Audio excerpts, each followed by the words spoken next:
rasanya bila kita bersama. Antara suara yang paling sedap pagi-pagi saya dengar bila saya live dengan Zack.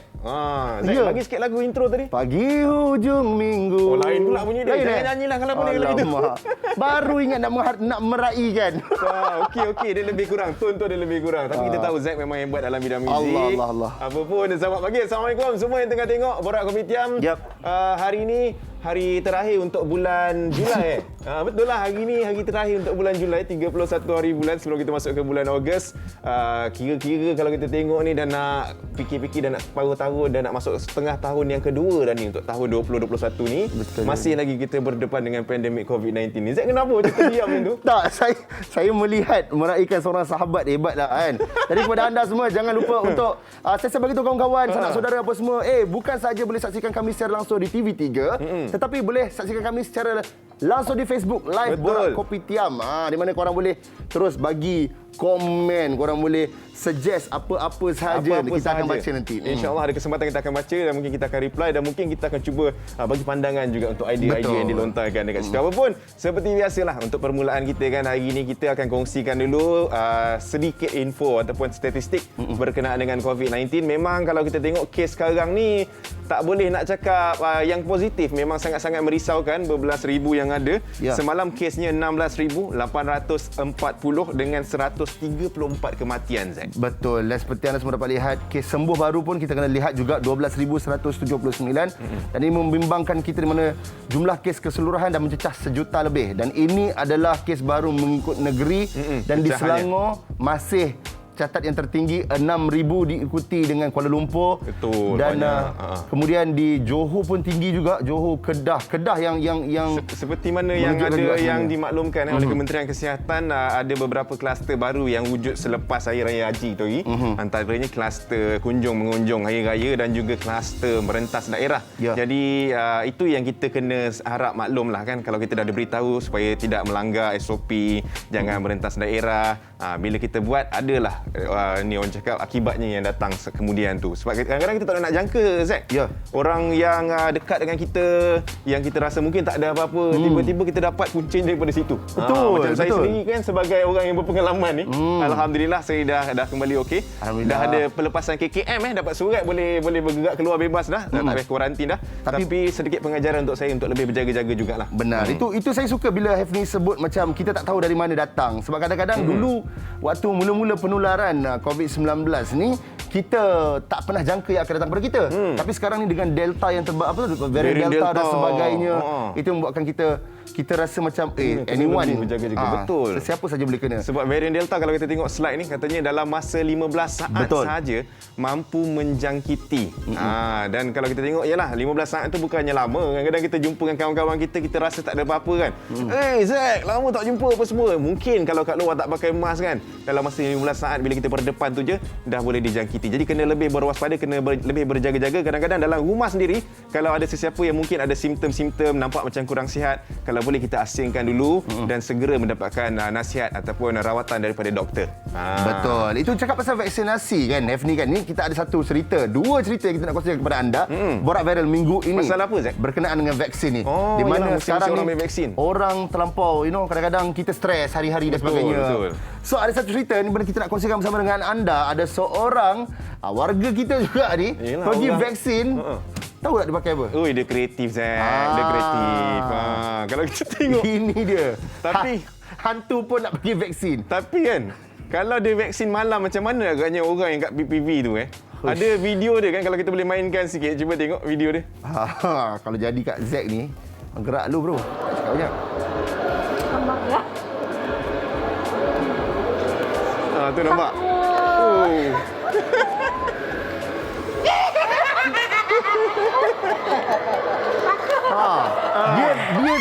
Dia punya mask tu dia dah make up ni. So dia pakai mask gitu. Mask dia tu nampak macam dia bertaring tapi sebenarnya dia pakai mask. Itulah kreativiti dan seperti mana apa yang dikongsi kat situ, tujuannya sekadar nak menghiburkan lah. Ini yang jadi hantu. Ada yang saya tengok dekat social media, ada yang jadi Ultraman pun ada. Dinosaur pun ada. Macam-macam kreatif lah. Begitulah orang nak menghiburkan kira mereka-mereka yang menjadi sukarelawan dekat PPV Dia tu semua orang kan. cakap macam ni lah, musim-musim pandemik ni kita semua stres. Kita Betul. faham, ramai orang stres, ramai orang kehilangan kerja, kekurangan pendapatan, macam-macam. Jadi kalau boleh kita cuba menceriakan, bagi senyuman ke orang, itu pun dah cukup bermakna dah. Betul. Dan seterusnya juga masih lagi berkenaan dengan PPV. Kali ini luar biasa lah. Benda ni dah selalu dah buat. Benda ni selalu dah buat. Tapi dia akan jadi macam comel sebab buat dekat PPV. Dia bagi inilah pick up satu. line ni. Betul. Mamat ni dia cuba buat pick up line dekat petugas vaksin. Sekali ending video lain yang jadi. Jadi lain apa? Jom kita kongsikan bersama penonton kita. Kita tengok. Kita minta producer kita tekan sikit. Pop, let's go. Baik, nafas sekejap. Set effect vaksin tengok. Ni tau. Habis. Okey. Habis ni tak belajar tau. Tengah tunggu degree apa organisasi. Wish, side effect ni terus ke mata.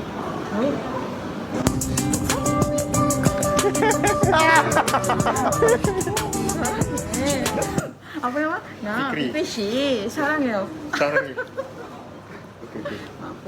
Aku nak tulis apa aku dah lupa. Siapa dah lupa. Itu yang jadi pointnya tu. Bila orang tengok tu komen-komen semua kan. Akak tu lah serah hujung tu. Sebab kita nampak kalau daripada cara bercerita tu yang mengambil vaksin tu lebih muda lah. Benda-benda macam ni merisaukan Zack ni. Kenapa? Bila Zack tengok video macam ni, Zack nak buat juga? Zack nak buat. Tapi bila Zack buat, tak dapat respon macam tu. Oh, ya? Dia dapat respon macam tu sebab Mamat tu pun handsome. Aduh. Zack, mungkin nanti boleh cuba Zack untuk dos yang kedua nanti ambil vaksin cuba. Sebab kalau Zack buat, jadi macam Wahid dalam cerita senario The Movie tu. Dia cocok terus. Tapi itulah gurau-gurau je lah. Yalah, Kan? gurau-gurau, Kita tengok gurau-gurau. komen-komen yang ada dekat situ pun. Ui, akak ni. Kan? Tak kurang hebat juga tengok cerita Korea. Siap dia boleh sambungkan ayat dia. Sarang Mayo. Apa? Sarang Mayo? Sarang Heyo. Sarang apa gitu Heyo. lah. Cik, Zack tak tahu pula tiba. Zack tak tahu. Zack bukan tengok cerita Korea ke? Zack tahu Sarang He. Oh, Sarang Tapi He. yang tadi belakang tu Zack tak perasan apa. Dia ada sambungan. Jadi siapa yang tengok sambungan Korea ni memang tahulah. Tapi itulah sekadar hiburan saja semata-mata di musim-musim pandemik ni. Dalam kita ambil vaksin tu, ada juga sedikit yang mungkin boleh kita gelak ketawakan. Ya, betul. Jadi seperti biasa macam-macam lagi kita akan kongsikan bersama dengan anda. Topik hari ni sungguh menarik, sungguh luar biasa kerana Serius topik kita. menyentuh peribadi sebenarnya. Betul. Dan juga keadaan semasa yang berlaku sekarang ni cukup mudah untuk kita dengar berlakunya kes-kes buli. Kalau dulu kita ingat kes buli berlaku zaman-zaman sekolah, dekat sekolah sendiri, dekat asrama, dekat tempat belajar. Tapi sekarang kalau kita tengok dia dah semakin meluas. Buli cyber, buli daripada rumah sahaja. Jadi macam-macam yang berkenaan dengan buli kita akan bincangkan hari ini, Zack. Betul. Dengan pakar-pakar kita kan. Betul. Kita ada artis jemputan pun luar biasa juga hari ini. Macam-macam. Ramai tamu yang istimewa kita akan bersama borak dengan anda dan apa-apa pun kita rehat dulu. Kita kembali selepas ini. Di mana F ni? Di Borak Kopitiam. Yes. Semangat Zack hari ni. Tepuk dada. Saya okey.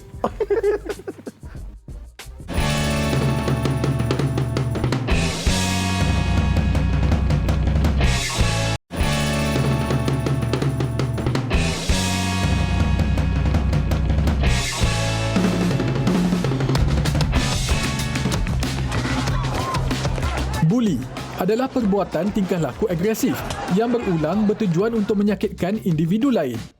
Kebiasaannya, pembuli akan membuli insan yang lebih lemah dari si pelaku tanpa mengira fizikal, mental mahupun emosi.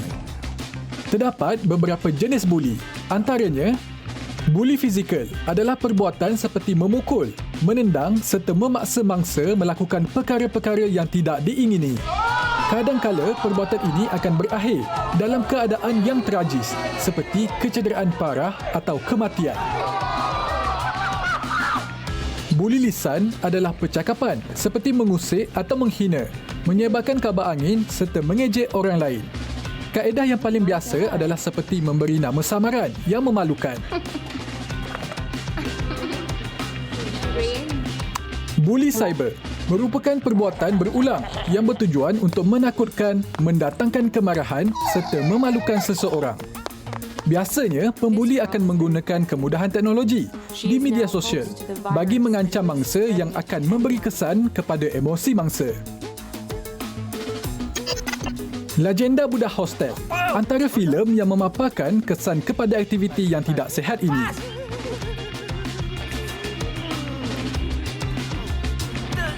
Kepada pembuli, terdapat beberapa undang-undang serta akta yang bakal dijatuhkan kepada mereka sekiranya didapati bersalah.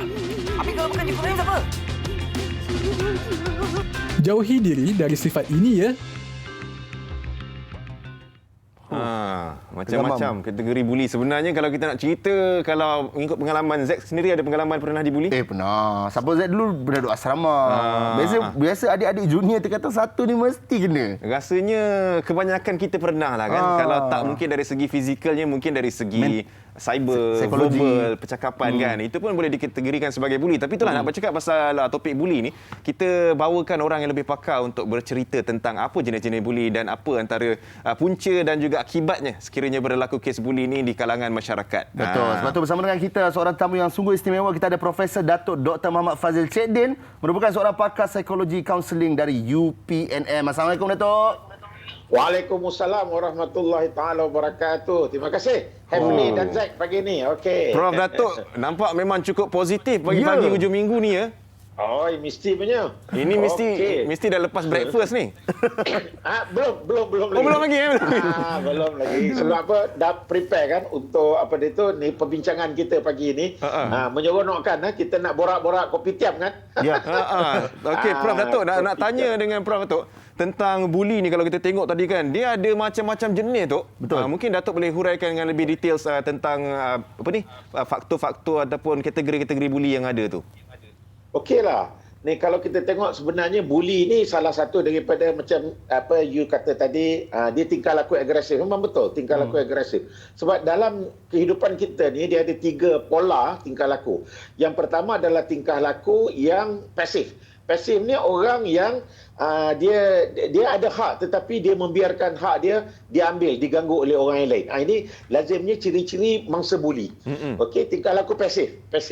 Baik, lawan pada pasif adalah apa? Adalah agresif. Tingkah laku agresif ni adalah tingkah laku manusia yang dia ada hak. Ada hak untuk marah, ada hak untuk nak hak untuk nak meluahkan perasaan, perkataan dan sebagainya. Tetapi malangnya dalam proses dia mengeluarkan tindakan dia, lisan, perkataan dan sebagainya, dia mengganggu hak orang yang lain. Dia membuat orang lain marah, orang yang cedera dan sebagainya. Jadi kita ada yang pertama yang pasif, mangsanya. Yang kedua adalah agresif, pembulinya. Sebab itu dalam konteks ini kita nak yang tengah-tengah tu. Yang tengah-tengah ni kita namakan sebagai tingkah laku assertif. Nanti kita akan bincang dengan lebih panjang lagi lah. Jadi dalam keadaan ini, kalau kita tengok kan hubungan antara agresif dengan pasif ni ada macam-macam kategori F ni dan juga Zack. Dia bully ni, dia duduk antara harassment, antara kita ganggu-mengganggu dengan dera tau. Okey? Dia dengan dera, abuse. Kalau ni tingkah laku agresif yang paling tinggi sekali adalah tingkah laku menyiksa orang. Ada orang dia memang suka menyiksa orang. Dia tak budi tau. Dia memang capture and torture. Dia tangkap budak tu, dia letak dekat budak tu, ataupun suami menguasai isteri, dia tangkap isteri, dia letak isteri dalam bilik dan dia sentiasa capture and torture. Ini lagi ekstrim ni. Ekstrim. Ini memang paling ekstrim, yes, bawah tu dia panggil macam gangster punya violent. Bila ramai-ramai duduk sama-sama, dia rasa berani, dia mencederakan orang lain, right? Bawah daripada itu adalah dera, bully. Bukan bully, dera, abuse. Kita panggil dia melakukan abuse kepada orang lain. Okey? Dan bawah daripada situ ialah bully. Bully juga tingkah laku agresif sebenarnya. Okey? Dan bawah daripada situ macam harassment, stalking, okey? Ada ragging pun ada juga. Tetapi ragging ni ragging ni sebenarnya adalah sesuatu dia terperangkap. Ragging ni sesuatu yang baik sebenarnya. Matlamat dia baik. Dalam orientasi dan sebagainya banyak kan? Ragging dapat membantu. Kalau kita duduk kat sekolah tu, ragging membantu untuk kita memahami budaya dan sebagainya. Cuma apabila kita overboard, apabila kita melebihi, terlalu agresif, maka dia akan jadi bully. Itu dia. Jangan agresif. Datuk, macam mana kita nak kenal pasti macam seorang pembuli tu, apakah asbab dia jadi pembuli? Adakah mereka sendiri mempunyai satu masalah psikologi minor ke macam mana ke Datuk? Ya, memang. Orang macam ni dia ada masalah psikologikal, dia ada masalah tingkah laku, behavior dia. Dia punya behavior ni adalah behavior maladaptif, kita panggil tingkah laku yang bukan abnormal. Dia agak antara normal dengan tidak normal ni, dia tengah-tengah kan. Bermakna masih lagi kita boleh tolong. Kajian banyak menunjukkan bahawa orang yang membuli ni dia ada sejarah dibuli ataupun sejarah lampau yang ditekan kehidupan dia dan sebagainya. Okey. Jadi tekanan inilah yang menjadi pendaman dalam diri dia ataupun lekatan dalam diri dia, dan dia nak lawan balik pada ketika tu tak boleh. Okey. Mungkin masa zaman kecil dulu dia ada episod-episod yang tidak baik dalam diri dia. Jadi ada pendaman, ada lekatan tau. Dia nak balas balik tak boleh. Sebab apa? Sebab orang yang memberi tekanan tu lebih besar dan sebagainya.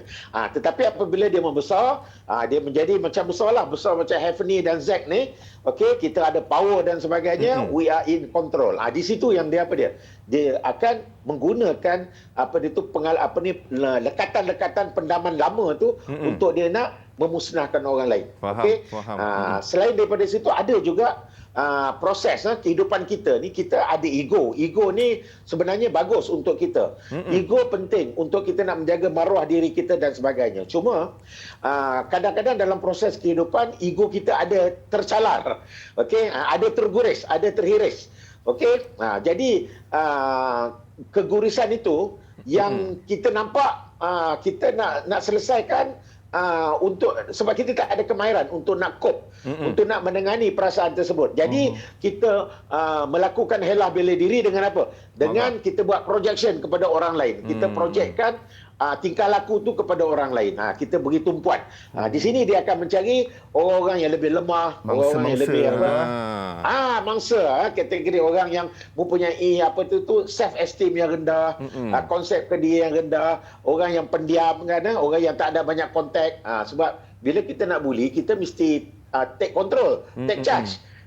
Banyak benda tu kita nak kena tengok masa yang sesuai, tempat yang sesuai.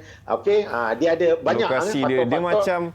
Tapi saya setuju macam lah. kita belajar rantaian makanan Ah. pemangsa cari mangsa. Tapi saya setuju dengan apa yang doktor betul. cakap. Kadang-kadang pembuli ni dia adalah satu masa ketika dulu dia pernah jadi pemangsa. Mungkin. Tingkatan 1 dia kena bully, Dia tingkatan mangsa 5 dan dia jadi pemangsa kemudian. tingkatan 5 dia kena gantung sekolah. Sebab dia pemangsa. Tapi kalau kita nak cerita pasal bully ni, Prof Datuk, sebenarnya kalau kita cakapkan selalunya kalau bully ni di kalangan kanak-kanak ataupun yang masih bersekolah, itu akan kacau mentalnya sehingga mereka jadi dewasa nanti bila perbuatannya, perlakuannya semua akan berubah. Jadi nak kenal pasti juga sebenarnya ciri-ciri seorang pembuli ni dan apa jenis buli. Yang paling simple lah, adakah kalau macam hari ni, contohlah saya senior, saya suruh junior saya, tolong pergi belikan air, adakah itu pun buli juga? Okey. Dia melihat kepada hubungan tau. Apabila satu orang dia mengarah sesuatu dan orang yang dapat menerima tu hakikat tu, bermakna itu bukan buli. Itu adalah merupakan mungkin satu proses komunikasi antara senior dengan junior. Okey? Kemudian itulah dia. Apabila hubungan tersebut melampaui batas, bermakna apabila dia mengganggu. Sekali buat okey, 2 kali buat okey, 3 kali dia dah nampak macam satu sistem ragging. Bermakna kita nak mendidik bahawa you kena hormat senior. You kena mematuhi apa yang senior cakap. Tetapi apabila senior itu dia sudah lebih okey, dia sudah tindakan dia berulang-ulang. Macam you kata tadi, tindakan agresif yang berulang-ulang, sehingga mengganggu hak orang lain. Bermakna pemangsa tu dah rasa bahawa, ini dah tak boleh. Aku dah fed up dengan diri dia. Asyik-asyik aku saja. Kemudian ini dah peringkat, aku dah nak kena keluar. Aku nak kena belajar. Habis tu, aku nak kena pergi beli barang. Kemudian dia tak bagi duit. Duit aku kena, pakai duit aku dan sebagainya. Kemudian sampai satu peringkat nanti, dia nak lebih banyak lagi. Dia nak dulu beli barang untuk dia saja. Sekarang ni dah beli barang untuk kawan-kawan. Dia nak segera, nak sekarang juga. You pergi beri sekarang juga. Tarik, nipis, ikat tepi. Sekarang mengarah dan sebagainya sehingga mengganggu hak dia. Itu peringkat itu dan masuklah peringkat bully nama dia. Okey. Datuk, bila kita bincangkan tentang macam Hafni kata tadi, minta tolong junior belilah. Dia dah bukan minta tolong dah kalau dah macam kerak. paksa lah. Macam paksa lah. Kemudian berlaku ragging lah, kes pukul asrama dan sebagainya. Tetapi sekarang ni Datuk, era sekarang ni cyber, di mana sekarang ramai orang mereka rasa mereka pakar, jadi mereka meletakkan komen-komen yang kadang-kadang lebih kepada unsur yang negatif berbanding yang positif. Jadi apa pendapat Datuk dalam keadaan yang sekarang ni, bully cyber Datuk? Betul. Bully cyber balik kepada prinsip yang sama, Zack dan Hafni. Okey, dia melibatkan kepada dua manusia itu. Manusia yang pasif dengan agresif. Okey. Jadi dalam konteks ini, orang yang pembuli itu sifat dia adalah agresif, alright? Agresif. Bermakna dia ada apa dia? Dia ada perkataan yang dia nak menaik dan sebagainya, alright? Baik, dalam konteks inilah, di dalam cyber ni, sebab cyber dia menggunakan hukum komunikasi, alright? Kita berkomunikasi dengan orang melalui pentas laptop dan sebagainya lah, pentas media dan sebagainya. Okey, baik, di sinilah yang kita kena jaga. Sekiranya kita ada hak sebenarnya untuk nak menulis, tetapi apabila kita menulis sesuatu yang mengganggu hak orang yang lain, bermakna apa dia? Bermakna kita telah pun ditarifkan sebagai seorang yang apa? Seorang yang kasar mula-mula. Seorang yang kasar. Kemudian lepas kasar, kita akan naik lagi sekiranya kita meneruskan tingkah laku tu, kita akan menjadi seorang apa? Seorang yang biadab. Okey? Kemudian kalau kita ulang lagi, maka kita dah menjadi kasar, biadab dan menuju ke arah seorang pembuli di dalam apa dia? Di dalam cyber. Dan apabila kita mengamalkan tingkah laku tersebut, maka kita akan ditarifkan sebagai pembuli cyber. Ini memang banyak berlaku pada hari ini. Betul. Kerana apa? Kerana kita kurang maklumat tentang cara berkomunikasi. Alright? Sebab komunikasi ini ada 3. Yang pertama adalah komunikasi itu sendiri. Yang kedua adalah transaksi. Ini yang kita kena jaga. Transaksi sebenarnya di hujung jari. Contohnya macam saya kan, saya nak marah Zack kan, dah lama dah. Oh, ini anak mama American dan sebagainya. Saya pun sama juga, anak cucu. Saya cucu mama American kan. Okey. Jadi saya pun dengan jari saya menaik. Okey. Saya ada hak untuk nak menegur. Tetapi janganlah teguran saya sehingga mengganggu hak Zack ataupun menghina Zack. Menghina Zack dan sebagainya. Bila Zack rasa terhina, lebih-lebih lagi Zack ni orang yang popular dan sebagainya.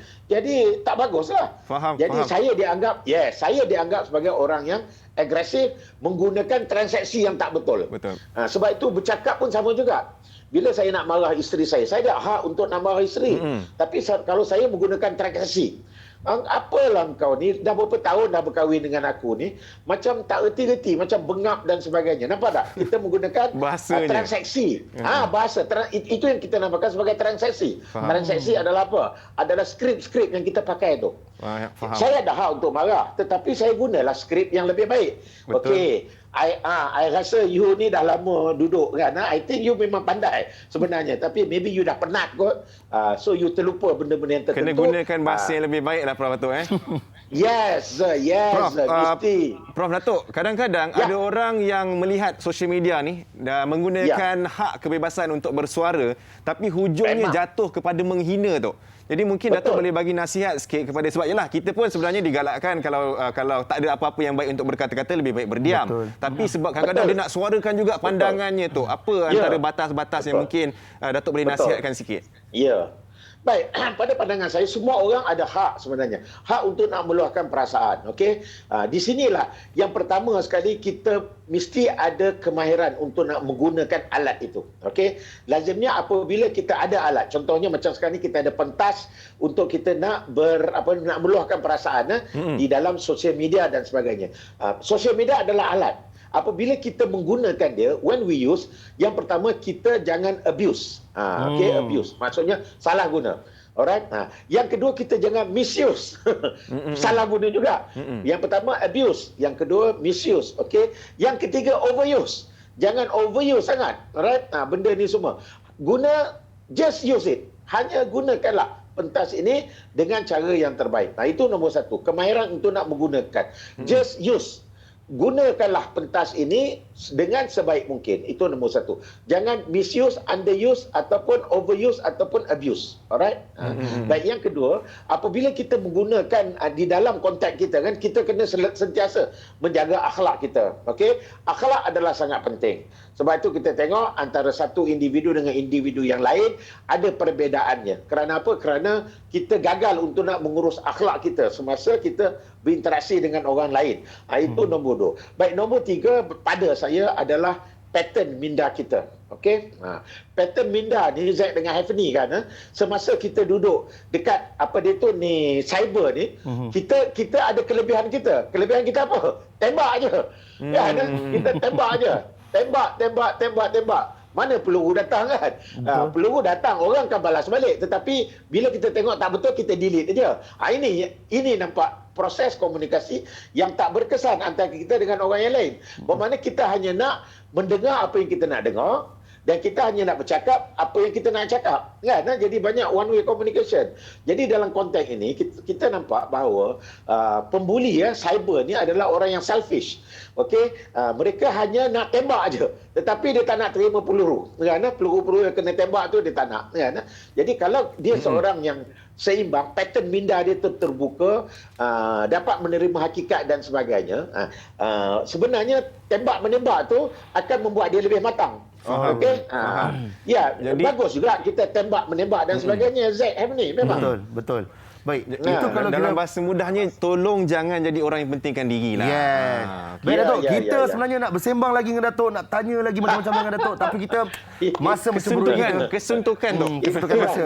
Jadi mungkin Datuk boleh kongsikan ada Facebook ke apa, mungkin ada mereka-mereka penonton kita di Borak Kopitiam ni yang ingin mendapatkan nasihat ke atau mengikuti perkembangan Datuk ke, silakan Datuk kongsikan Facebook ke, social media. Okey, boleh. Boleh kongsi dengan Muhammad Fadil Cik Din. Simple saja. Muhammad Fadil Cik Din, FB dekat saya. Lagi satu lagi, kawan saya yang banyak berinteraksi dengan saya, Fauzi Hassan. Muhammad Fauzi Hassan. Dia banyak dia tu mengambil idea-idea dan juga banyak berbincang dengan dan juga lagi satu lagi pentas MPMK dalam kenangan, dan lagi satu lagi saya banyak berinteraksi dengan UPM dulu. Alright. Okey. Terima kasih Profesor Datuk Dr. Muhammad Fazil Cik Din. Terima kasih banyak-banyak. Stay safe Prof Datuk. Yes. Alright. Happy weekend. Assalamualaikum. Waalaikumsalam. Terus borak, sila borak. Selamat berborak.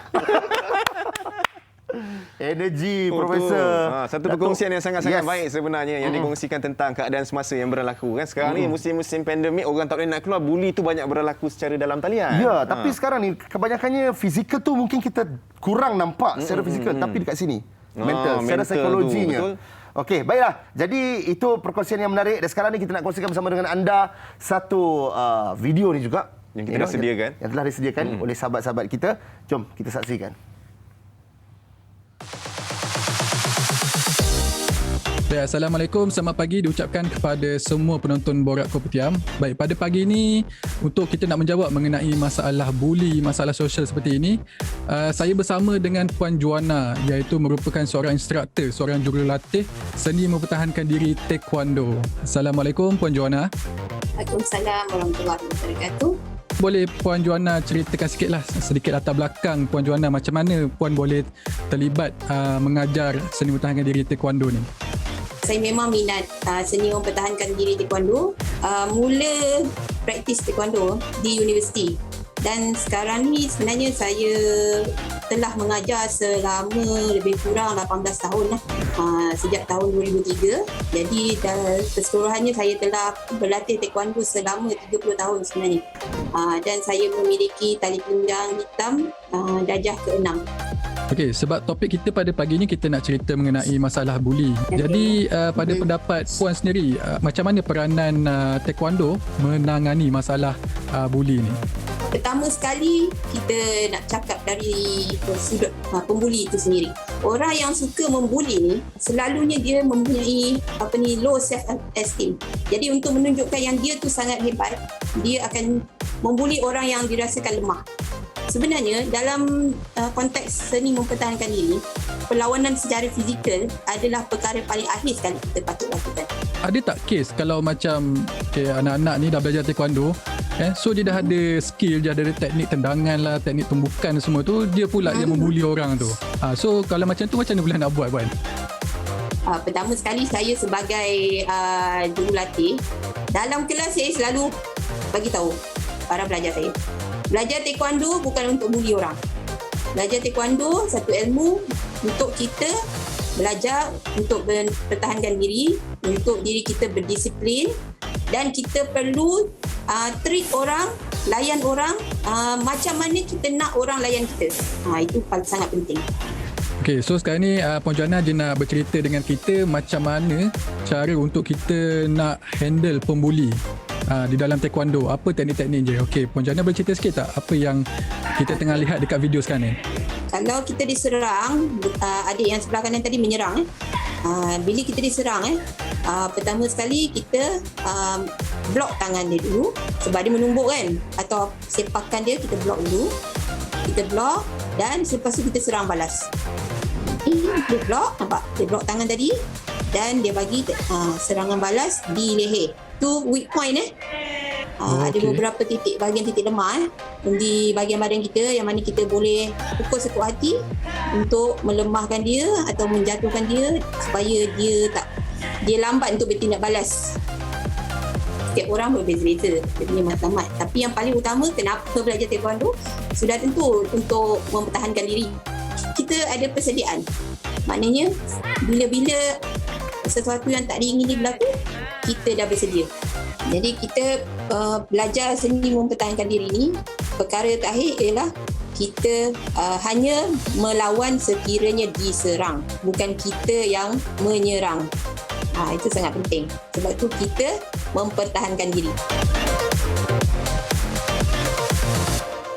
Salah satu tu.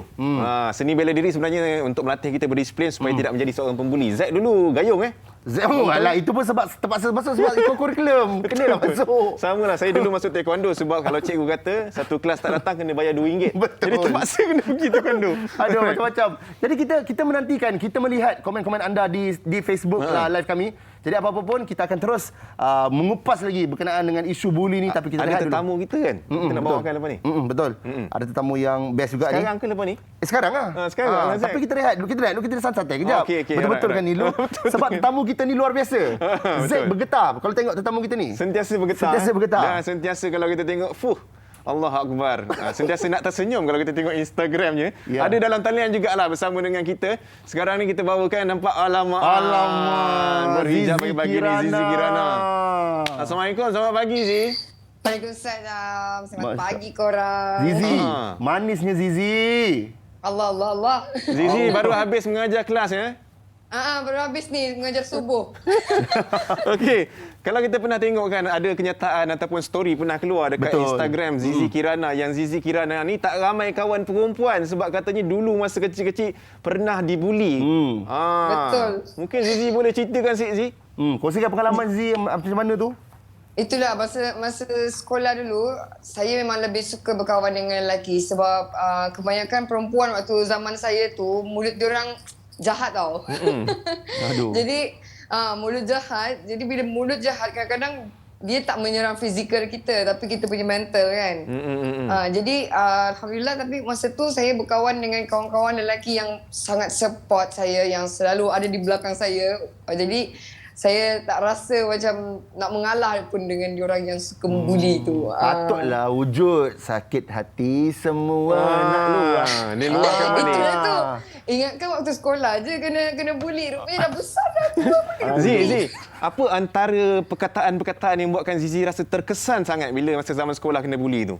Masa zaman sekolah dulu sebab saya macam paling kecil tau di sekolah tu. Jadi kena cakap pendek, lepas tu kena cakap hitam, kena cakap gigi jongang.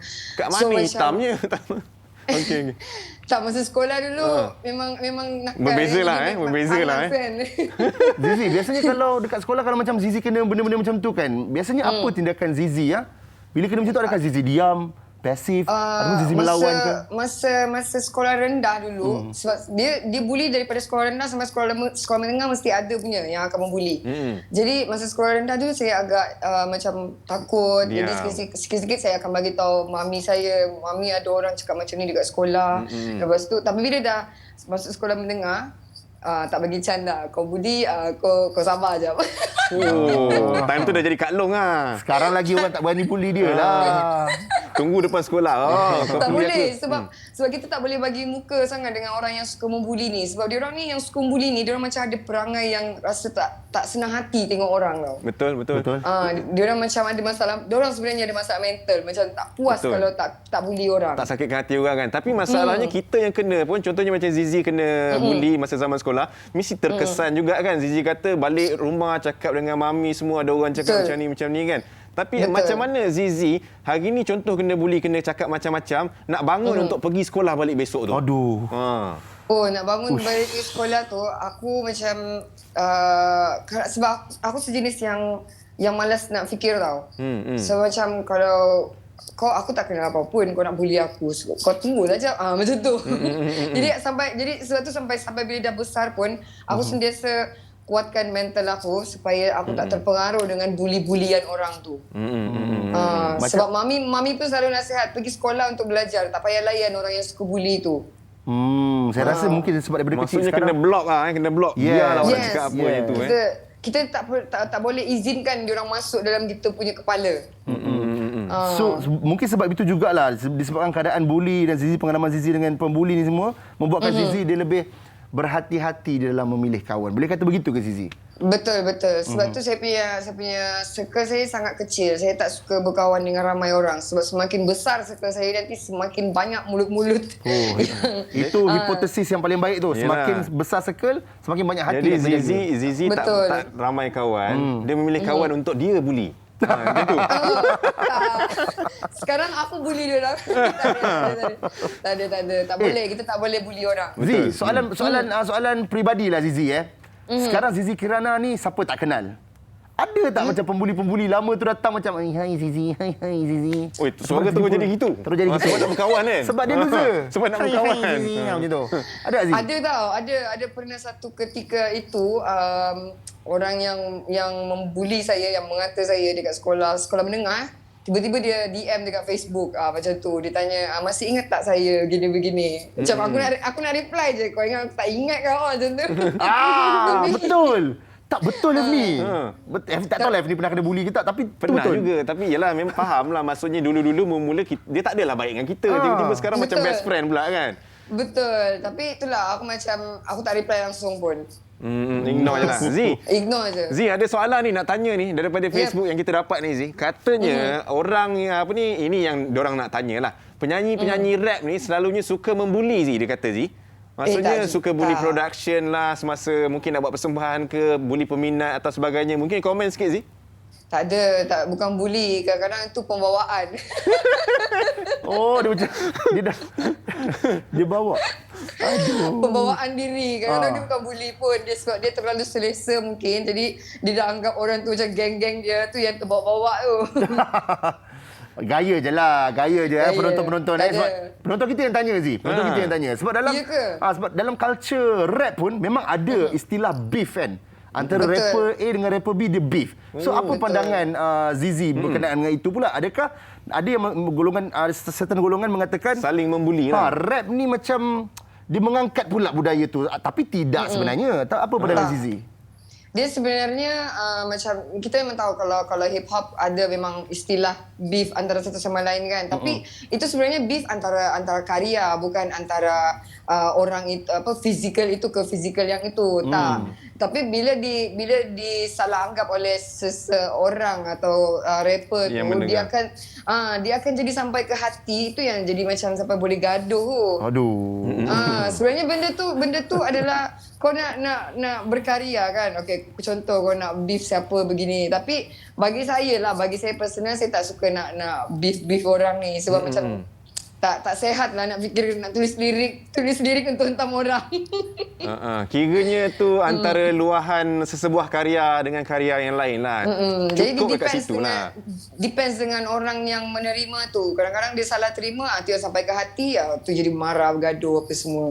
Zee, nak tahu secara peribadi ya Zee, sebab Zizi kata zaman sekolah pernah terkesan juga dengan orang yang membuli ni kan. Ada ke ni secara jujur je nak tahu, ada tak pernah terdetik dalam hati tu tiba-tiba rasa macam nak bully orang hari ni? Sikit je, tak banyak pun tapi sikit je nak bully orang balik. Pernah. Jadi saya tak tahu macam mana waktu tu. Saya ingat lagi masa saya sekolah, saya duduk asrama tau. Jadi kita baru nak masuk sekolah, saya baru pindah sekolah tu. Lepas tu baju sekolah saya dah iron, siap-siap, dah cantik semua nak pergi sekolah ni besoknya. Banyak sekali saya nak pakai baju sekolah tu, tak ada tau. Baju sekolah tu orang curi ke apa saya tak tahu. Tapi bila saya nampak orang tu pakai, dia selamba je macam tak ada perasaan. Dia pakai? Dia main pakai je. Lepas tu aku macam kau sabar je, aku pergi bilik dia. Pernah berlaku lah benda ni. Pernah berlaku. Maksudnya Zizi jadi pembuli ni? Saya tak jadi pembuli. Saya cakap, kenapa ambil barang orang? Kenapa ambil? Dia cakap, suka hatilah cakap. Kau budak baru kan macam tu dia cakap. Sebab saya baru duduk asrama tu kan. Saya suka hatilah cakap. Saya mana boleh macam tu? Saya ada tengok satu video Zizi kat YouTube. Zizi nyanyi nasyid untuk sekolah. Untuk sekolah tu ke? Betul. Oh, sekolah tu. Oi. Dia solo nasyid ni. Dia solo nasyid. Tapi dia pergi kacau orang yang ambil baju dia kat asrama. Yelah. Sebab dia alasan dia tu dia cakap suka hati lah cakap. Kau budak baru kan, ikut je lah cakap. Mana boleh macam tu kan? Tak boleh. Tapi orang cakap kalau kita bully, balas bully sampai bila pun tak settle sih. Betul tak settle. Sebab tu saya just waktu tu saya masuk dalam tu, saya tanya dia kenapa ambil baju saya, dia cakap macam tu, saya terus belah je ambil baju saya belah. Saya beritahu warden je, senang. Ya betul. Maksudnya hujung-hujungnya penyelesaiannya kena terus berhubung dengan cikgu lah time tu. Betul. Biarlah diorang yang selesaikan. Kalau kita macam dah dewasa ni, kalau ada kena bully tu rasanya ambil lah seni pertahanan diri kan. Bolehlah pergi nanti. Zizi, macam sekarang Zizi taekwondo dulu. Zizi pun taekwondo. Dulu saya taekwondo masa sekolah dulu. Tapi sampai tali pinggang hijau je. Okey, yang penting tali pinggang naik. Sebab time tu je kena bayar RM2 kalau tak kelas. Tu macam kau Tak ni. ada sebab saya disebabkan saya macam selalu juga macam kena cakap, kena ejek-ejek dekat sekolah kan. Jadi mami selalu bagi saya masuk persatuan macam pengakap, kadet polis, macam taekwondo yang ganas-ganas macam tu, yang macam Ada bunyi Zee, itu Zee kena macam Zee katalah kena ejek dan sebagainya dekat sekolah kan. So bila sekarang ni di zaman kita ni yalah cyberbullying lagi senang. Betul. Macam-macam. So adakah sebab itu membuatkan Zizi kebal ke ataupun sebenarnya jauh di sudut hati Zizi ni terasa hati ni terkesan ke tak terkesan? Kau macam ni? Sejujurnya kalau selagi dia tak melibatkan aku punya keluarga, aku tak akan terkesan. Daripada sebelum-sebelum ni kan selalu dihentam juga kan oleh netizen kan, tapi memang sebab dah terbiasa daripada kecil kan. Kalau ada orang bercakap, aku just ignore je benda tu. Tapi jangan sampai dia menyentuh hal-hal keluarga. Macam tu. Zee, nak ignore tu sebenarnya bukan benda yang bukan benda yang senang tau Zee. Susah Betul. sebenarnya. Jadi mungkin sedikit nasihat Zizi kepada mungkin mereka di luar sana yang sering kali dibuli secara sosial ataupun secara fizikalnya. Macam mana nak ignore tu Zee? Kalau secara peribadi saya, cara saya ada keluarga saya yang sentiasa saya akan sentiasa ingat. Saya hidup dengan keluarga saya, dengan kawan-kawan yang rapat dengan saya, yang tahu saya. And then siapa yang melindungi kita, Tuhan je yang melindungi kita pun. Masya Jadi Allah. kita hidup sebab apa? Bukan sebab orang yang bully kita. Kita hidup sebab dibagi kehidupan oleh Tuhan tu je. Masya Allah. Sentiasa beringatlah kepada yang satu. Betul. Insya-Allah. Ini Betul. dalam ni datang daripada seorang Zizi Kirana. Terima kasih banyak Zizi. Jadi Thank you, korang. kita kalau boleh nak borak lama lagi. Jadi Zizi boleh tak kongsikan Instagram ke Facebook ke kepada penonton Borak Kopitiam yang nak follow Zizi Kirana? Boleh dekat Zizi_Kirana Instagram. Pergi ke Facebook saya di Zizi Kirana page. Alright Zizi. Okay Zee. Terima Thank kasih you. Zee kongsi pagi ni. Stay Terus safe. Assalamualaikum. Okay, Stay korang safe. jaga diri tau. Yes, terus kekal manis Zizi. Assalamualaikum. Assalamualaikum. Alright, Sempat. Nasib baik tak keluar yang ni sarang apa? Sarang gayu. Dengan kawan kita tak buat sarang ni. Sarang gayu. Alright. Okey. Baik.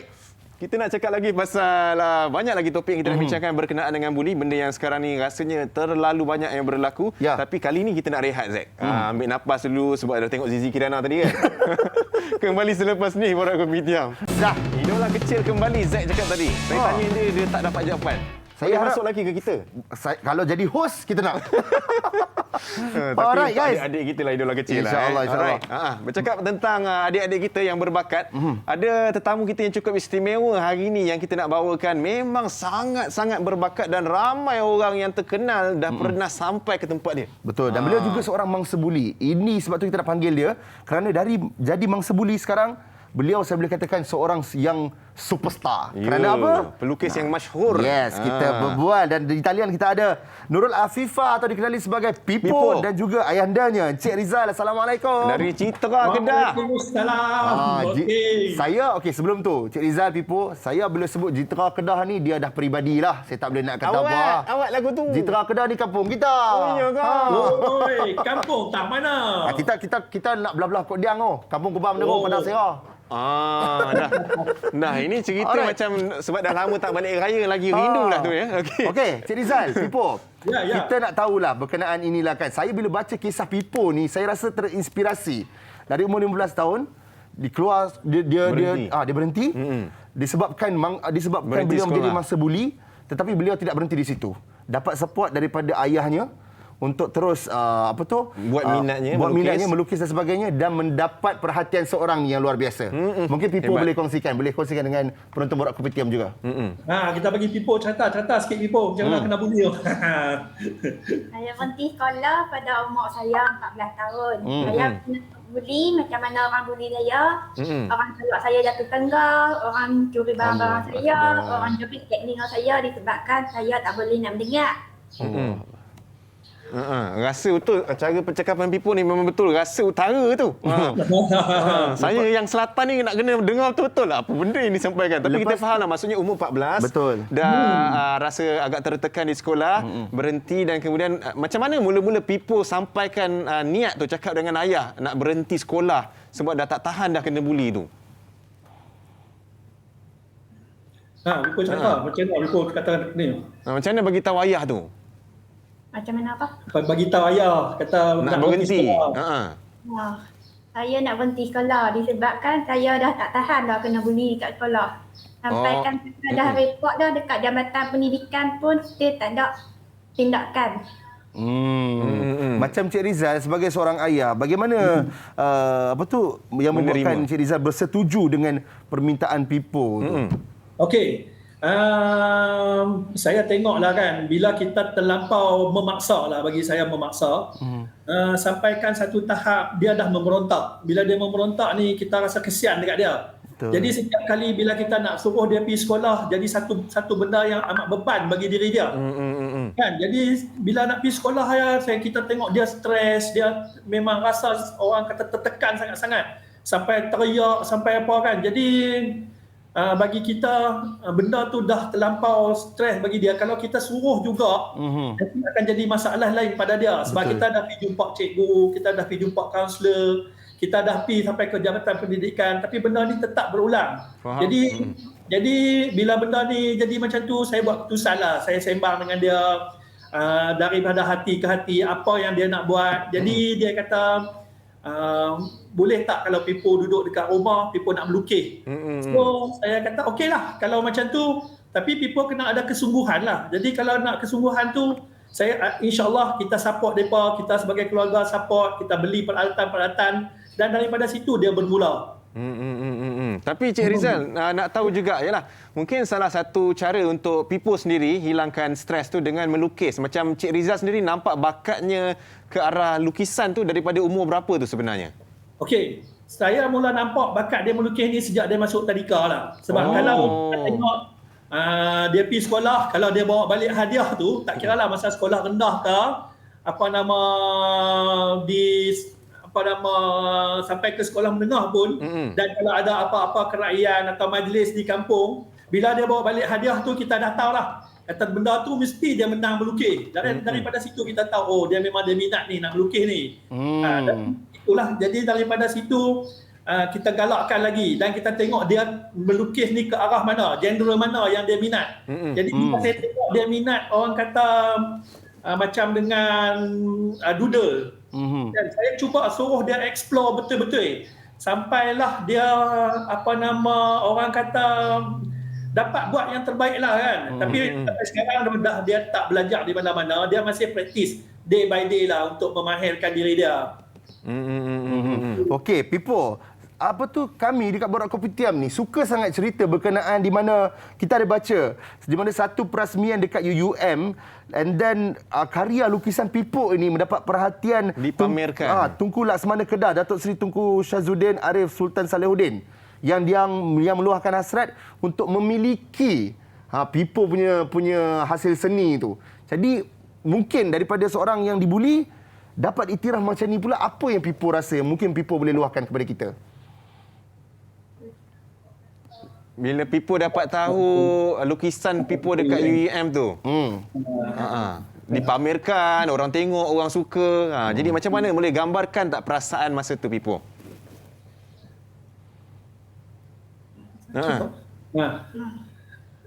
Saya dapat sampai ke tahap ini disebabkan oleh Dr. Azrul menjemput saya menyertai pameran di UM, Kimpa. Kan pameran ini lukisan saya dapat menarik perhatian kerabat diraja. Tunku Laksmana Kedah, Tunku Udin Arif. Terima kasih banyak-banyak disebabkan oleh Dr. Azrul saya dapat capai ke tahap ini. Alhamdulillah, memang maksudnya sangat-sangat menghargai lah kan, sebab dia pun tak sangka kata dia lukisan dia boleh sampai ke tahap yang macam tu kan. Betul. Sebab dia just buat dulu mula-mula tu dah sebagai hobi, kita tak tahu kata benda ni dia boleh sampai ke tahap dia boleh jadikan sampai ke situ pendapatan dan dia boleh create apa nama-nama dengan lukisan yang dia buat tu kan. Jadi apa benda banggalah. tu alhamdulillah lah kan. Alhamdulillah. Pipo nak tanya juga, dalam banyak-banyak lukisan Pipo setakat ni, lukisan mana yang paling Pipo sayang sekali? Paling Pipo sayang kan? Ni kita buka bagi. Ini ada latest ni 3-4 bulan baru nak siap ni. 3-4 bulan baru nak siap. Ui. Tu Bangunan apa tu? Besar ni. Besar. Balai polis Alostar. Wow, Balai Polis Alostar. Ini 3 bulan nak siapkan sedetail-detailnya dia buat tu, siap pakai kantor lagi. Nampak detail nampak setiap seni binanya tu nampak ada dekat situ. Ini memang betul kena orang cakap teliti tu. Betul. Ketelitian 3 bulan lebih dia nak siapkan tu. Tapi macam mana dapat gambaran tu? Pergi kat depan balai tu melukis ke ataupun ambil gambar kemudian lukis kemudian? Kita ambil gambar lah sebab nama Tengku Laksmana dia nak 12 gambar booking daripada dia untuk dia buat bangunan-bangunan bersejarah di negeri Kedah. Jadilah ni dia dalam progres lah buat lukisan-lukisan bersejarah dalam negeri Kedah ni kan untuk nak lengkapkan 12 tu lah. Ya, untuk melengkapkan 12 tu. Ni salah satu lagi kalau kita tengok di depan ni Masjid Al-Bukhari dalam progres. Alhamdulillah ada. Dah berapa tempat yang dah siap tu? Sekarang dah 7 dah siap. Dalam 7 lah dalam progres. Tu kalau tengok dia buat tu kan very detail, guna pen tu saja. Betul, sangat teliti. Cik Rizal, kalau Cik Rizal boleh berkongsi bersama dengan kami lah. Okey. Ya. Untuk satu karya agung macam ni, kalau ada orang nak beli berapa boleh lepas Cik Rizal?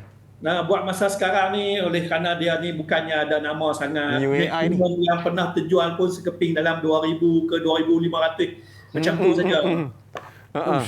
Tetapi kalau bagi orang yang umur macam dia yang tak ada apa-apa pelajaran tu yang boleh buat benda-benda ni, alhamdulillah lah kan. Tapi Cik Rizal, pendapat saya seorang yang memang saya sangat-sangat menghargai seni ni. Seni lukisan ni. Sebenarnya 2,000 tu kira murah kalau hasil macam ni. RM2,000 tu sebenarnya murah. Yalah, sebab seni ni mahal. Betul. Sebenarnya kalau macam ni boleh mencecah puluhan ribu, betul tak Cik Rizal? Ya, betul.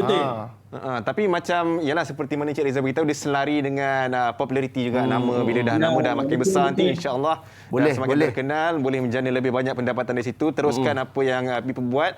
Cuma satu saya nak tahu, setakat sekarang dengan adanya hasil lukisan di belakang tu, kalau kita tengok sebagai galeri dekat rumah tu, berapa jumlah keseluruhan gambar yang dilukis yang ada ditampal kat belakang tu?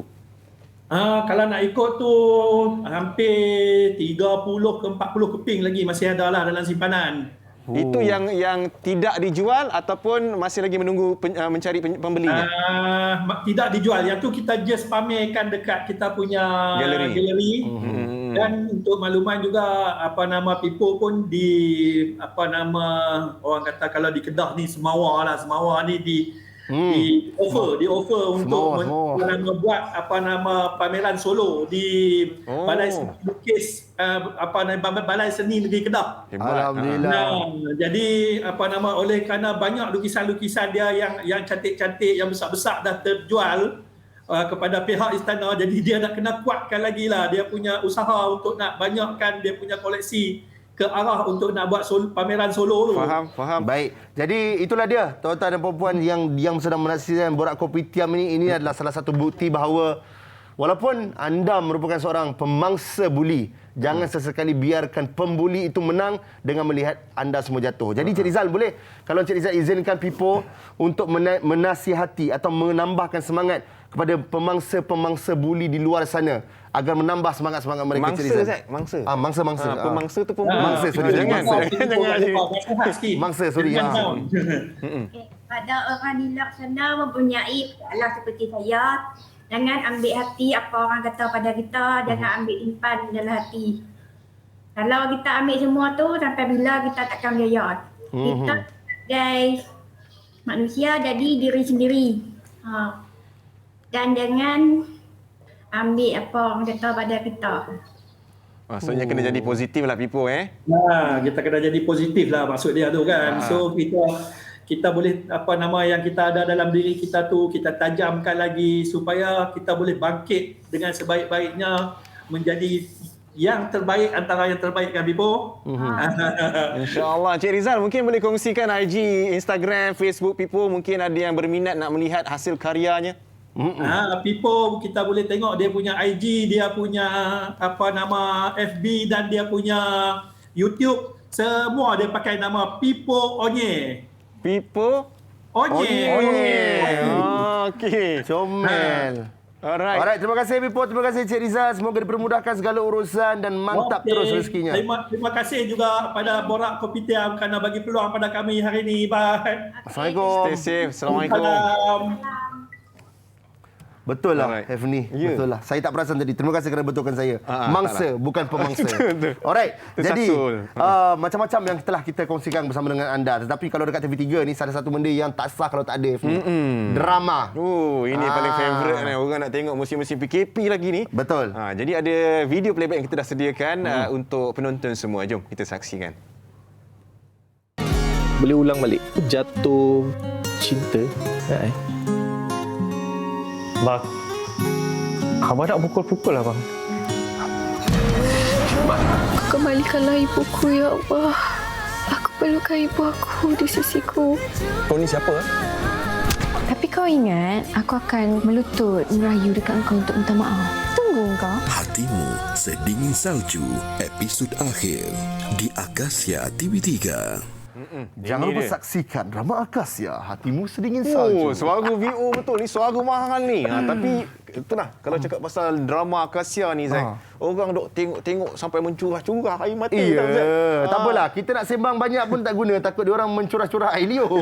Ni kita panggil. Kita punya tetamu kita luar biasa, pelakonnya sendiri bersama dengan kita Hisham Hamid dan juga Aprina Menros. Hello. Assalamualaikum. Selamat pagi. Okey ke? Dua-dua okey tu? Yang atas, yang bawah okey keadaannya? Okey. Ini pemain utama Hatimu Sedingin Salju ni. Tapi sebelum tu nak tahu keadaan sekarang kan dengan keadaan pandemik ni. Hisham, semuanya okey? Pekerjaan semua okey? Boleh berjalan seperti biasa? Tak boleh. Dari segi syuting tak boleh. Sebab tu sekarang ni nampak ni dekat dalam bilik hotel dengan kuarantin dekat Singapura. Tengah kuarantin? Tengah kuarantin. Sebab balik ke kampung. Balik kampung. So kuarantin dulu sebelum dilepaskan keluar. Okey, maksudnya sekarang ni untuk drama Hatimu Sedingin Salju ni dah habis penggambaran lah. Sebenarnya kita dah habis tahun lepas. Kira tengah roll je lah sekarang ni. Faham. Tak ada hutang-hutang lah, semua dah habis lah. Aprina pula. Saya jarang panggil Aprina. Sebab kita kenal kan. Ni panggil dia apa? Panggil baby. Yang panggil lah baby, tak ada masalah. Tak ada, takut orang salah faham. So itu panggilan dia dekat luar. Tapi kita profesional lah. Aprina, cuba kongsikan sikit sebenarnya tentang drama Hatimu Sedingin Salju ni. Ceritanya macam mana? Okay, actually cerita Hatimu Sedingin Salju ni very straightforward. Dia macam santai je lah. Dia tak, macam orang selalu expect that kalau Akasia mesti jalan cerita very heavy. Berat. All that. Tapi sebab kita pun macam tak expect that kita punya cerita ni akan dikeluarkan untuk Akasia. And cerita sangat santai, boleh senang difahami dan tak sangka memang banyak sambutan mungkin kerana ramai yang duduk rumah. Jadi diorang boleh fokus cerita ni. Oh, boleh fokus. Nampak macam simpan sangat. Tak nak ceritakan perjalanan cerita langsung ni. Tapi itulah, kita nak tanya. Macam Hisham kan memegang watak sebagai Arman kan, betul? Ya. Okey, Arman. Seorang yang setia dengan cinta dia. Iaitu kepada ni lah, Aprina lah. Rania. Rania, bukan Aprina. Kepada baby ni. Rania. So, apakah yang best tentang watak ini, Hisham? Arman ni, pada Syam dia adalah seorang, orang kata, lelaki idaman lah. Lelaki idaman semua manusia yang Syam tak tahulah wujud ke tak dekat luar sana tu. Sebab kalau nak bandingkan dengan Syam secara pribadi memang tak sama langsung lah. Sebab Arman, dia penyayang, dia penyabar, dia hardworking. Semua yang baik-baik, elok-elok, pasal Arman. Sebab tu, sampai orang jadi naik marah dengan heroin sebab dia tak appreciate Arman sampai macam tu kan. Hisham, sebenarnya adalah Arman dekat dunia sebenar. Ada dia. Alhamdulillah. Hefni. Alhamdulillah. Saya rasa dekat dengan Arman tu sebenarnya. Okey. Boleh relate lah. Tapi itulah, itu benda yang kita cuba tunjukkan, benda yang berlaku di dunia nyata. Sebenarnya ada juga orang yang perangai macam tu. Tapi kenapa sebenarnya Rania ni keras hati sangat, dia macam tak appreciate tu, Rania? Ya, okey. Sebagai perempuan, bila dah dikecewakan sekali, so untuk kali kedua dan seterusnya, confirm kita nak cari the best. Bukan mudah untuk dipercayai lah, macam tu. And bila cerita ni macam, mostly kalau jadi heroin tu akan, mana-mana cerita mesti akan diminati, orang akan sokong. Tapi untuk cerita ni, for the first time, Rania kena kecam sebab buat keputusan terlalu terburu-buru. Ada pros and cons je lah, di mana kalau ikutkan perempuan kena menjadi seorang yang ada, apa orang cakap, ada pendirian. Tapi keburukannya pula, dia terlalu cepat buat keputusan. It's not good lah. Okey, cakap pasal keputusan terburu-buru ni saya risau sebab tak silap saya hari Isnin 2 Ogos nanti dah episod terakhir. Final. Jangan buat keputusan terburu-buru. So mungkin Hisham boleh kongsikanlah apa yang menariknya episod akhir ni, apa yang patutnya penonton nantikan, Hisham. Ditunggulah. Episod apa yang menarik sebab Syam ada baca komen-komen dekat Instagram, dekat Twitter dan sebagainya. Apa yang Syam boleh katakan adalah para penonton akan rasa puas hati lah. Akan rasa puas hati dengan perkara-perkara yang akan berlaku dalam episod yang terakhir. Faham. Okey, nak tahu juga itu kita kena tunggu. Kita tak boleh nak cerita banyak sangat. Tapi nak tahu macam Aprina sendiri dari segi cabaran sebagai seorang pelakon, kalau kita tengok macam-macam dah naskah dilakonkan. Pernah berlakon karakter-karakter yang asyik nak menangis, yang kena buli, yang jahat, yang kelakar-kelakar pun ada juga. Tapi cabaran untuk membawakan watak Rania tu dalam cerita ni macam mana? So far so good. Okey je. Cuma cabaran dia adalah dari segi sebab waktu pandemik kan. So some of the place yang kita tiba-tiba tengah shoot, tiba-tiba kita kena turun sebabkan kes tinggi. Kena balik KL. And also macam memang nampak walaupun sekarang ni on air, itulah scene di mana I kena tampar Abang Hisham. So I cabaran jugalah sebab tertampar betul ke? Ya, tertampar betul. Tapi itulah pelakon kan. Okey, ni saya nak tanyalah. Arman ni kalau tengok memang watak dia macam wujud lelaki macam ni Macam masih tak percaya tu. Padahal kat sebelah dia je lelaki macam tu. Macam Aprina sendiri, like seriously waktu sedang melontarkan dialog dan sebagainya kan. Pernah tak nampak macam sweetnya lah Hisham Hamid ni. Pernah tak gitu? Mesti ada. Itu yang kita nak tahu. Okey, kita nak ulas lagi. Mungkin apa benda yang menyebabkan Aprina rasa begitu? Okay, of course, bila kita dalam scene mesti kita kena be in the character kan. Kena ada dalam karakter tu. Of course lah. Rania tu merasakan benda tu. That's why jadinya scene tu, babak tu. Maksudnya kiranya secara semula jadinya nampaklah Arman ni memang orang yang penyayang lah. Betul. Yes. Dia baik. Very kind lah. Very kind brother. Tapi bila buat sweet tu, bila dah habis macam terasa macam sweet sangat, macam mesti dua-dua. Technically lawak gila. Tapi sebelum ni pernah bekerja sama? Tak pernah, first time. Oh, ni pertama kali digandingkan lah. Okey. Jumpa pertama kali kenal, pertama kali bekerjasama. Faham. Jadi rasanya orang dah tak sabar nak tunggu final 2 Ogos. Mungkin ada sedikit yang nak dikongsikan daripada Aprina dan juga Arman, Hisham. Okey, kepada semua peminat, penonton, Hatimu Sedingin Salju, saya ucapkan terima kasih atas sokongan anda semua, your feedback, komen-komen semua. Hisham baca kebanyakannya. Terima kasih, harap anda terhibur dan juga akan berpuas hati dengan apa yang akan terjadi pada episod yang terakhir. Ada yang melintas belakang-belakang. Okay. Jangan tunggu. Okey, Aprina. Tak apa, kita abaikan yang melintas tu. Okey, nak cakap terima kasih banyak-banyak kepada yang menonton. Tak sangka sambutan pun agak luar biasa. Alhamdulillah. Tapi memang korang kena tengok last episode. Of course akan ada yang suka ending dia dan akan ada yang tak suka. Tapi overall kita nak you all ambil pengajaran. So memang cerita ni banyak pengajaran dari segi persahabatan, percintaan dan juga kekeluargaan. Sekarang baru saya faham. Hatimu Sedingin Salju tu hati Arman lah. Allahu Akbar. Alright, terima kasih Hisham, terima kasih Aprina. Semoga stay safe. Ramai tak sabar ni. 2 Ogos guys, jangan lupa 2 Ogos hari Isnin episod terakhir Hatimu Sedingin Salju. Bye bye guys. Ya, dia melintas lagi. Ya Allah. Stay safe. Alright, itu dia pelakon untuk drama Akasya Hatimu Sedingin Salju episod akhirnya yang ditunggu-tunggu 2 hari bulan Ogos. Jadi siapa yang mengikuti drama tu boleh tunggu. Siapa yang terlepas episod yang ada tu mungkin boleh tengok balik, orang cakap recap balik sebelum nak tengok episod final nanti. Betul, dan selepas ini kita ada seorang penyanyi baru, Lia Aziz. Kita akan balik selepas ini di Borak Kopitiam.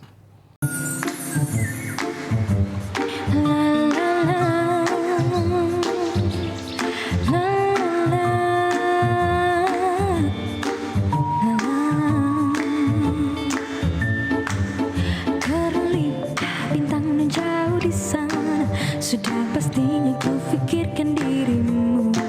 Deru angin bertiupan berlagu. Ingin ku sampaikan rinduan di hati.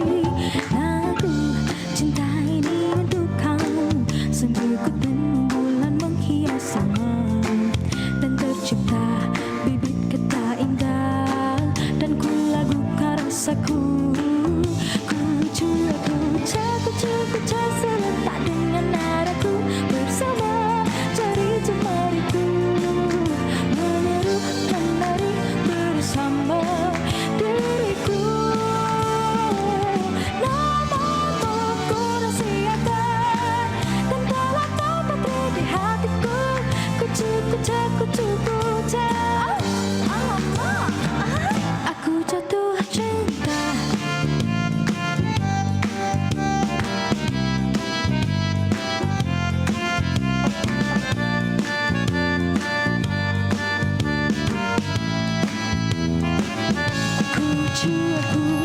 Kucu-kucu serentak dengan nadaku bersama jari jemariku menyeru menari bersama diriku. Namamu ku rahsiakan dan telah kau patri di hatiku. Kucu-kucu-kucu-kucu. Oh, alamak, aku jatuh cinta.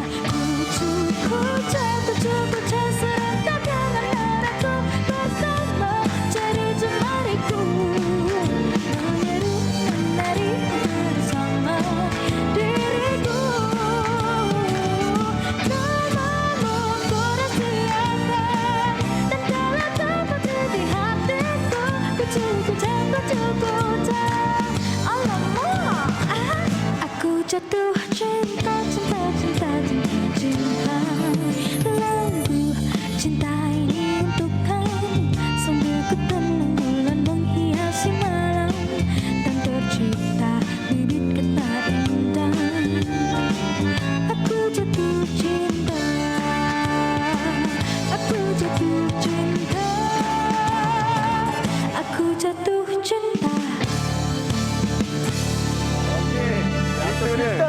Kucu-kuca. Kucu-kuca. Tak, tapi sebenarnya kita perlukan tau lagu-lagu yang santai macam ini, yang ringan macam ini di musim-musim pandemik ni supaya kita bolehlah tenang-tenang sikit, tak terlalu heavy kan. Tapi sebenarnya itu single yang cukup menarik yang mendapat tontonan lebih daripada 7 juta daripada seorang penyanyi muda yang sangat-sangat berbakat yang katanya ada kena-mengena dengan Z. Apa kena-mengena dengan Z pula? Belum. Kita ada dekat talian Lia Aziz di talian. Hello. Terkejut. Apa kena-mengena dengan aku tiba-tiba? Hai, Assalamualaikum Abang Zaid dan Abang Hefni. Waalaikumsalam. Lia. Tak ada lah. Tergelak Lia dia buatnya. Saja je nak tanya juga. Lia dengan Zack ni hubungannya apa sebenarnya? Oh, dia sebenarnya fans daripada YouTube Abang Zaid American. Maksudnya daripada peminat YouTube Abang Zack, sekarang dah dalam projek juga nak buat lagu nanti dengan Abang Zack. InsyaAllah. Tapi tak apa. Rezeki, amin. Kita cakap dulu pasal kucu-kuca. Aduh. Kucu-kuca. Ni sebab bila nak cakap laju benda tu, dia jadi tersasul. Okey, Lia, ini adalah single pertama Lia dan tiba-tiba dapat tontonan sampai 7 juta lebih dan dijadikan OST untuk beberapa drama juga yang cukup hebat kan. Expect tak tiba-tiba dapat sambutan macam ni first time ni? Alhamdulillah, Lia memang tak expect sebab yelah Lia pun baru lagi dalam industri kan. Lia pun start daripada buat cover dari Instagram je. So yang kena-kena pun macam dari cover-cover lah. So bila dapat sambutan yang positif daripada orang ramai macam ni, Lia memang tak expect lah. Lia memang happy. And then lagu Kucu-Kuca ni pun jadi salah satu OST. So Lia memang tak expect and Lia just happy and bangga lah. Pencapaian setakat ni. Lia ni bagus Stephanie kalau Zain nak kongsikan. Lia ni dia sangat humble. Kadang-kadang sampai dia tak perasan yang dia ni talented. So nampak tak sekarang Lia? Terbukti tak? Nampak macam ada sentuhan peribadi kat situ Tak, saya selalu jadi kita ni abang dia. Pemerhati. Lia jangan risau bla bla bla. Tengok sekarang rezeki. Betul Lia Baik, betul, Lia. Alhamdulillah. Mungkin Lia boleh kongsikanlah, ceritakan sedikit tentang music video Kucu-Kuca ni kan sebab mendapat tontonan lebih 7 juta ni Lia. Banyak tu. Lia rasa sebab apa? Okay, sebab Lia lah. Lagu Kucu-Kuca ni is genre pop, catchy, and then music video dia pun kita main colours dengan prop semua kan. So memang kalau Kucu-Kuca ni kita tak ada jalan cerita. Dia more tu macam kita nak sampaikan adalah perasaan orang yang baru merasai dilema cinta. Perasaan membuat-buat tu. So Lia rasa dengan lagu yang bergenre catchy pop macam ni, orang yang just sekarang kan kita pun kat rumah ada yang terkesan. So bila dengar lagu catchy ni, orang macam dapatlah release tension sikit kot. Alhamdulillah. Faham. Kiranya kalau orang nak tahu Lia pengalaman first time dilema cinta macam dalam video klip ni lah Ya betul, dalam video klip lah. Lia, tapi nak tahu Lia katanya sebelum ni buat cover lagu dekat social media. Jadi macam mana mula-mula tu dilamar untuk buat lagu ni ke ataupun Lia mencari lagu untuk orang buat? Okay, Lia ada beberapa macam orang kata ada beberapa list lagu. So macam memang kita akan tapis lah lagu apa yang kita nak keluarkan first kan. So dalam banyak lagu tu ada lagu ballad, ada lagu catchy. So macam Lia sendiri untuk first single first single ni dah rasa untuk umur Lia yang masih muda lah kan. Masih muda kan? 18 tahun remaja. So keluarkan lagu catchy untuk first ni dah rasa bagus lah kot. Kita happy-happy dulu. Nanti dah meningkat usia kita bawa lagu sedih pula. Okay, lagu sedih tu bila nak keluar? Sekarang lagu sedih dah ada dah satu. Tapi kalau in future lagi ada lagi insya-Allah. Okay. Bila setiap kali Lia bercerita Zack kat sini tergelak-gelak, tersipu-sipu. Banyak sangat kisah peribadi ni dia orang ni. Okey. Ni Lia, Ina Rizadi tu sebab apa? Dah ada orang masuk Minang ke apa ke? Allah. Tak. Dia memang suka pakai inai. And then dia pun sebenarnya... Bagi soalan terkejut umur 18 apa 18 dah boleh kahwin dah. Cukup umur dah Tak, belum kahwin lagi. Lia, mungkin ada juga yang masih belum betul-betul mengenali Lia, nak berkenalan kan. Mungkin boleh beritahu juga sebenarnya macam Lia ni kalau dalam muzik influence-nya siapa, macam mana mula-mula boleh menyanyi, discover bakat tu, masuk pertandingan kat sekolah ke? Mungkin boleh kongsikan. Okey, sebelum dia buat cover, dia memang dah macam kat sekolah rendah dulu dia dah memang nyanyi, macam perform kat sekolah lah. So daripada situlah dia start menyanyi. Dari sekolah, perform kat sekolah. Maksudnya kalau ada persembahan apa-apa kat sekolah, Lia lah yang akan ke depan lah. Ya, betul. Faham, memang ada bakat menyanyi lah ni. Memang boleh menyanyi. Faham? Alright, okey. Jadi nak tahu juga mungkin Lia nak kongsikan untuk orang-orang yang menonton 7 juta dekat YouTube tu, ada sedikit yang nak disampaikan untuk penyokong-penyokong Lia yang baru mengenali, yang sentiasa sokong Lia, yang backup kalau ada orang marah. Mungkin boleh cakap sikit. Okay, Lia nak cakap thank you so much kepada yang dah support Lia dari dulu and sampai sekarang, and teruskan support Lia, karya-karya yang Lia akan keluarkan. Amin. And tengok juga single Lia yang first ni, yang belum tengok lagi boleh tengok kat YouTube Rusa Music, search je Kucu-Kucu Lia Aziz. And jangan lupa juga untuk dengarkan second single Lia, Pergilah Derita, duet bersama Abang Asfan Shah. And teruskan ikut perkembangan Lia di Instagram liaaa.aziz. Satu benda lah yang saya paling teringin nak dengar Lia nyanyi secara live lah. Boleh? Lia paling suka lagu apa? Kalau lagu orang. Lagu orang lagu Ernie Zakri, Ku Bersuara. Cuba silakan. Okey. Ku bersuara saat kau berikan derita. Telah sikit. Dia nampak kan masa depan ni kan? Boleh. Baru tahu, dibentuk. baru diorang tahu ballad tu siapa buat. Patutlah Zack tersipu-sipu malu dekat sini. Lagu dengan Zack bila nak keluar? Bila tu Lia? InsyaAllah kalau rezeki. Sebab tahun ni kalau masa terdekat ni tak tahu lagi lah. Tapi memang ada plan pun. So stay tune. Alright, stay tune. Okey Lia, terima kasih banyak. Kami di Warga Borak Kopitiam mendoakan semoga dipermudahkan segala urusan Lia. Betul. Terima kasih banyak Lia. Stay safe. Semoga terus berkembang karirnya. Okay. Amin. Assalamualaikum. Bye. Salam. Alright. Stay safe. Stay safe. Tu dia Lia Aziz guys. Alah, terlupa nak tanya. Ada akak ke? Ada dia? Ada? Yang single? Single tak tahu, tapi dia pernah bawa kakak dia datang studio. Okey, kena berbaik dengan Zack lah lepas ni. Alright, guys. Jadi sebenarnya hari ni hari yang agak melemaskan juga. Dan kenapa melemaskan? Sebab hari ni kita pakai mask ke? Ya, begitulah. Jadi sebenarnya hari ni hari yang terakhir bulan 31 bulan 7. Ya, dan juga hari yang terakhir juga sebenarnya untuk saya. Bersiaran hari ini bersama dengan Borak Kopitiam. Saya tadi dah standby dah speech panjang-panjang, tapi itu saya rasa tak perlulah saya nak sampaikan speech yang panjang-panjang sebab pengakhiran saya di sini adalah permulaan baru untuk saya, mungkin di sesuatu ekspedisi yang berbeza. Cuma kalau boleh saya ambil kesempatan ni sikit nak ucapkan terima kasih kepada rakan-rakan setugas saya yang dah bersama-sama dengan saya daripada awal Borak Kopitiam ada di TV3. Terima kasih banyak-banyak kepada pihak pengurusan yang memberikan saya peluang untuk beberapa tahun saya menggalas tanggungjawab sebagai pengacara di Borak Kopitiam. Terima kasih banyak-banyak daripada pihak pengurusan tertinggi sampai yang ada dalam studio ni. Kalau ada yang kurang selesa, khilaf tu mungkin daripada saya. Kalau ada yang baik itu semestinya dengan izin Allah dan juga seluruh tenaga produksi Borak Kopitiam sendiri. Dan saya sayang Borak Kopitiam sebenarnya, ada sebab kenapa saya terus setia bersama dengan Borak Kopitiam, tapi mungkin jodoh kita sampai di sini. Apapun, terus bagi sokongan untuk sahabat-sahabat saya yang masih lagi bersama dengan Borak Kopitiam. Tanggungjawab yang besar sebenarnya, amanah yang sangat besar untuk menyampaikan info, memberikan sedikit pendidikan secara sangat-sangat santai setiap hujung minggu kepada yang menonton. Dan saya pun berterima kasih kerana pelajaran yang saya belajar untuk beberapa tahun dalam Borak Kopitiam ini sangat-sangat memberi manfaat kepada saya untuk menjalankan kehidupan saya di luar. Sekali lagi terima kasih banyak-banyak. Untuk hari ini tugas saya dah sampai ke penghujung ni, Zack. We love you too, man. Untuk Borak Kopitiam saya sign off diri hari ini lah. Tapi itulah. Sabar Zack. Jangan sedih Zack. Okey, kita sebenarnya ada satu video yang kita siapkan untuk Evni. Dan jom kita saksikan lah. Assalamualaikum. Kok. Waalaikumsalam. Morning. Kok. Salam Ramadan. Queen pick up line dekat Borak Kopitiam.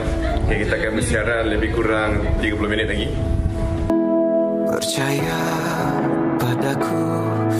Assalamualaikum. To my brother Hefni. Hi Hefni. Hai Hefni, terkejut sebenarnya dengan berita yang kita dapat ni. Tak tahu nak cakap apa, cuma terus memujuk diri untuk sedar bahawa dalam kehidupan ini, dalam setiap pertemuan pasti akan ada perpisahannya. Thank you so much untuk beberapa tahun kita dekat Borak Kopitiam ni. Banyak kenangan kita dari awal sampai sekarang. Semua benda tu Aziz simpan kat sini. Terima kasih di atas kenangan terindah untuk kita sama-sama dalam Borak Kopitiam ni. Pertama sekali nak ucapkan terima kasih sebab you have always been a very good brother to each and every one of us. Cuma Hefni kena tahu, di antara kita tiada perpisahan, tak ada di Borak Kopitiam tidak bermakna tidak ada di dalam hati-hati kami semua.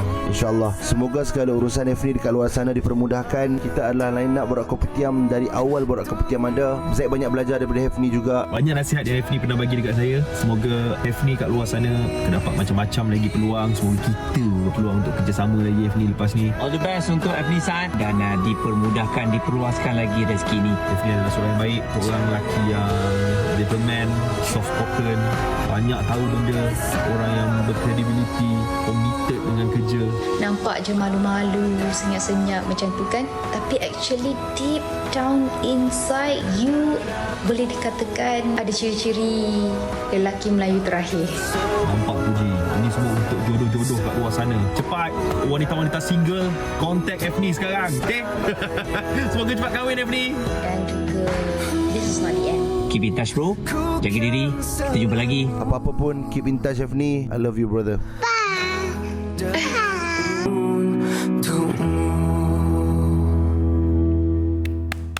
Terima kasih Hefni. Terima kasih banyak-banyak.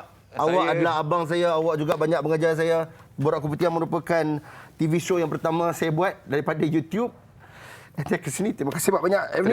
Terima kasih juga Zack. Tapi itulah macam yang saya cakap tadi, ini bukan pengakhiran. Dan satu benda saya ingat sebelum saya nak tinggalkan Borak Kopitiam ni, saya teringin sangat nak buat. Mungkin kita boleh ambil gambar sekali Zack. Alright, let's go. On live. Tapi sebelum itu Hefni, kita ada satu surprise untuk Hefni. Terima kasih banyak-banyak. Terima kasih banyak-banyak. Kita punya floor manager sendiri daripada Alia Forest. Terima kasih banyak Alia. Yang sentiasa memberi sokongan kepada kita. Terima kasih. Dan juga seluruh warga Borak Kopitiam. Hefni, sekali lagi terima kasih banyak. Segala jasa Hefni kepada kami tidak akan pernah dilupakan. Sedih juga sebab sebab ramai kawan-kawan kita daripada episod yang pertama sampai sekarang tinggal saya, Muaz, Haziq dan Fiona. Dan sekarang kita kehilangan seorang brother yang sangat luar biasa. Tak apa. Hefni, semoga dipermudahkan semuanya Hefni. If you have ini anything, bukan kehilangan Zack. Ini mungkin detik perpisahan kita, tapi maksudnya adalah peluang untuk awak untuk terus memperjuangkan apa yang kita juangkan dari awal kemunculan Borak Kopitiam. Terima kasih banyak-banyak sekali lagi. Kata-kata terakhir lah, last lah, ringkas. Tapi apa-apa sebelum tu, saya nak tamatkan hari terakhir Hefni di Borak Kopitiam dengan ucapan terima kasih abangku. Terima kasih. Sama-sama, terima kasih juga Zack. Saya sekali lagi saya cakap tak ada benda yang saya nak sampaikan selain daripada ucapan terima kasih kepada semua yang memberi saya peluang selama saya bersama dengan Borak Kopitiam. Macam saya katakan juga, terima kasih segala ilmu yang saya pelajari setiap minggu bersama dengan Borak Kopitiam selama beberapa tahun saya berada di sini.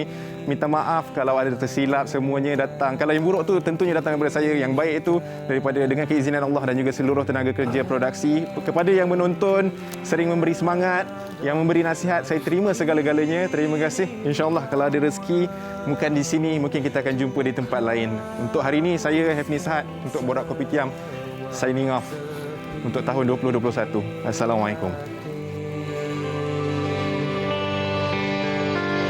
Ada